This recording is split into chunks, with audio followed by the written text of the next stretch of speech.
इल्म तजवीद जी माना छा आहे? इल्म तजवीद जी माना आहे सुठो करण, यानी हर एक हरफ के पंहिंजी पंहिंजी जाइ मां सुठो ऐं सुहिणो करे कढण। मां बाद छा खे चइबो आहे? मां बाद पोइ हरफ खे चइबो आहे। जीम शीन ऐं या जी मखरज ॿुधायो।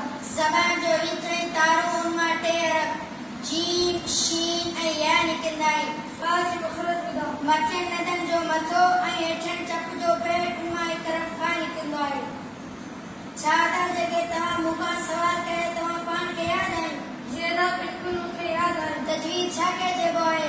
तजवीद इल्म खे चइबो आहे जंहिंमें हरफनि जे सही पढ़ण जा क़ाइदा ऐं ग़लति पढ़ण खां बचाव जा क़ाइदा बयान थियल हुजनि। सुकून छा खे चइबो आहे? सुकून जस्म खे चइबो आहे। ग़ौर जी मखरज ॿुधाए। ज़बान जो पासो ऐं मथियों पंजोड़ो उन मां हिकु हरफ ग़ौर निकिरंदो आहे।